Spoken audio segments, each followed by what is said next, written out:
The federal government of Nigeria, in a bid to connect more industrial clusters in the southwestern part of Nigeria, said it has initiated plans to construct a rail line to link Badagry to Tinkan Island Port and Tinkan Island to Lagos Port Complex Apapa.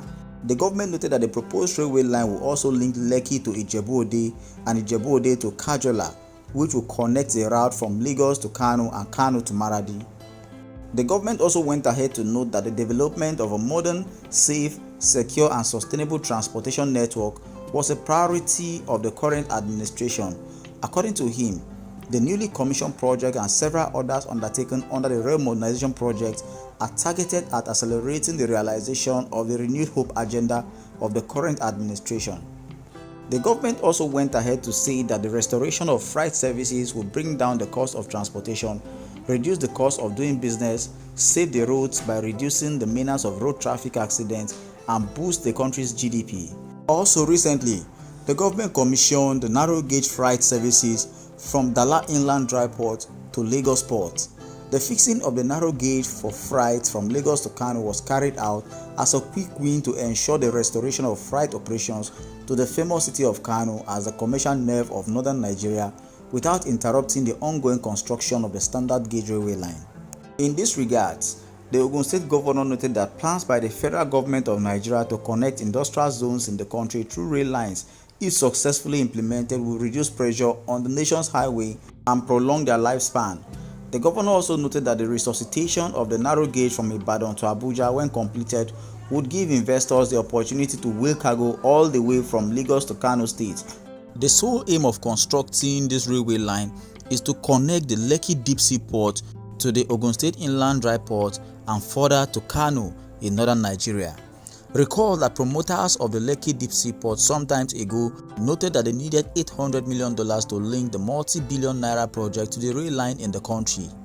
The huge sum at the time exclusively is what the contractor needed to link the Lekki Deep Sea Port to the rail line. At that time, it was noted that a group of private investors in charge of the Lekki Deep Sea Port were at the time erroneously waiting for the federal government through the Nigerian Port Authority to invest the $800 million to link the seaport to the national rail line in Ogun State, since there is no single rail connectivity in the entire Ijebu land where Lekki Deep Sea Port is located.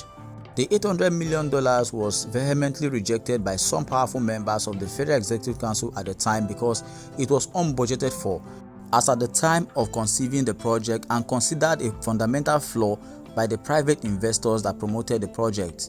The disagreement over the body that is supposed to bring the $800 million, it was learned, had contributed greatly to the unofficial inauguration of the project and its takeoff since the promoters of the project announced its completion some time ago. At the time, so many sources closer to the presidency identified the huge amount needed to be spent on the railway project as the cause of the delay before the inauguration of the project was done.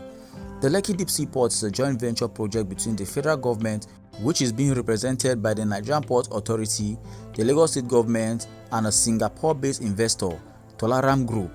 The federal government, as it was learned, had just 5% equity in the entire project, while the Lagos State government had about 20% and Tolaram Group with other investors had the remaining 75%. Unlike the Apapa port that has a rail transportation facility for easy evacuation of imported items, the same rail facility is missing in the Lekki Deep Sea Port, against which the federal government is now insisting on a redesign of the Lekki port to accommodate intermodal means of transportation. The structural error that was not corrected in Tinkan Island, the federal government said, will not be allowed to play out again in the Lekki Deep Sea Port, which is why promoters of the project have pushed over the years for a rail line. Some time ago, the managing director of the Nigerian Port Authority expressed concern over the neglect of hinterland connectivity for the 1.5 billion Lekki Deep Sea Port. He noted that the neglect of the hinterland connectivity at the Lekki port was likely to be an albatross for the optimization of the benefit of the project investment as well as efficiency of the port operations. With the immense benefits the Lekki Deep Sea Port is poised to offer, if it is not connected by rail, it is likely not to be utilized to its full potential. While attention has been on maritime space, there is complete neglect of hinterland connectivity. especially on new infrastructures coming up. It is therefore on this note that the federal government is looking at connecting the Lekki deep sea port with Tinkan Island all the way to Kajola in Ogun State before being connected to the northern part of Nigeria. This project is not just to benefit the Lekki deep sea port or the citizens. It's a project that will also connect industrial clusters within the Ogun State axis. If this project is eventually completed, it will not only affect the communities it serves, but it will affect the entire Nigeria and also grow the GDP. Guys, do well to drop your honest comment. Don't forget to like, share, subscribe, and turn on post notifications so it will notify you whenever I will drop a new video. Thank you.